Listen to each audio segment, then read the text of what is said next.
Assalamualaikum warahmatullahi wabarakatuh dan selamat pagi.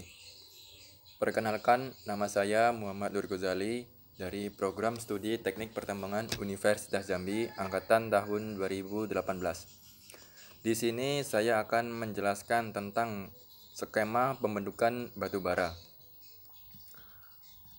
Pada pembentukan batu bara, terlihat bahwa material asal pembentuk rawa gambut dibagi menjadi dua, yaitu autokton dan alokton.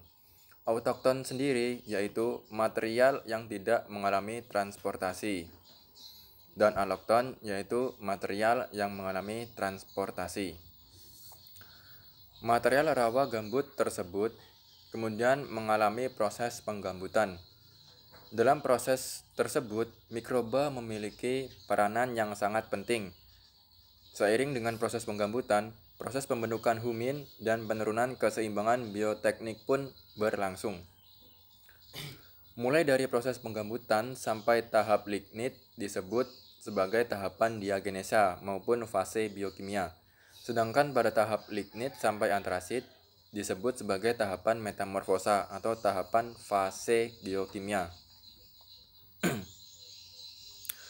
Pada fase biokimia atau disebut juga dengan fase diagenesa, tingkatan biokimia atau biogenetik dari metamorfisme organik adalah organisme hidup, khususnya dominan bakteri. Bakteri yang berperan yaitu bakteri aerob maupun bakteri anaerob serta jamur. Bakteri aerob menguraikan unsur karbon, nitrogen, dan karbon dioksida pada material tumbuhan. Sedangkan bakteri anaerob menguraikan unsur hidrokarbon, asam, dan alkohol pada material tumbuhan. Proses ini berlangsung di bawah permukaan.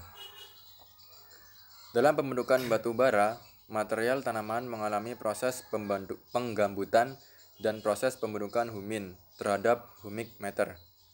Komposisi mikrobiologi tidak dapat terjadi di atas temperatur lebih besar dari 80 derajat Celcius.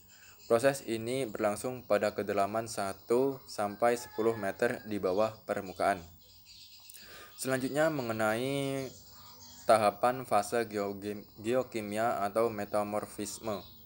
Pada fase geokimia, fase ini tidak lagi ada aktivitas organisme seperti bakteri, tetapi didominasi oleh peningkatan temperatur serta tekanan, disebabkan oleh peningkatan kedalaman penimbunan unsur organik di bawah tutupan sedimen.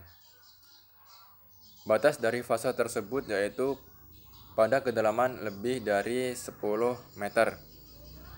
Tetapi bisa dikatakan reaksi berakhir pada tingkat gambut dan aksi geokimia menjadi agen utama pada tingkat brown coal dan hard coal. Pada tahapan geokimia ini terjadi peningkatan rank batu bara mulai dari lignit sampai tahap antrasit. Seiring dengan kenaikan rank, maka terjadi pula kenaikan unsur karbon, nilai reflektan, calorific value atau nilai kalori, serta terjadi penurunan kandungan air, volatimeter, hidrogen, dan oksigen. Nilai kalori batu bara tergantung pada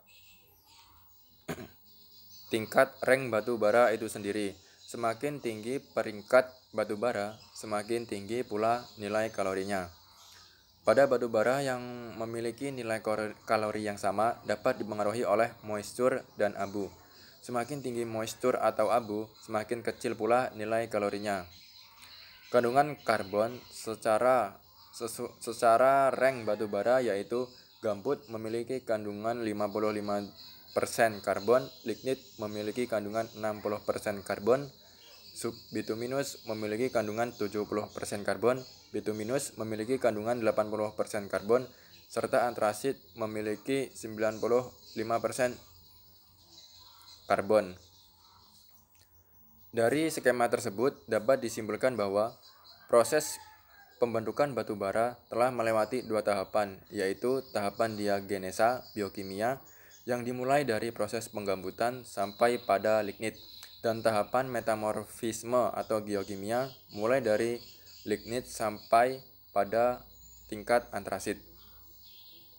Selanjutnya, semakin tinggi rank batubara, semakin tinggi nilai kalorinya, dan semakin tinggi nilai persentase karbonnya.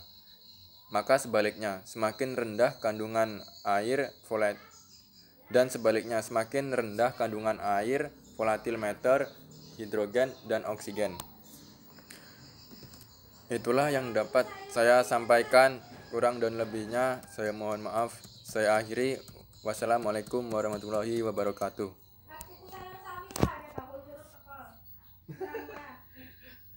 Berapa menit ya?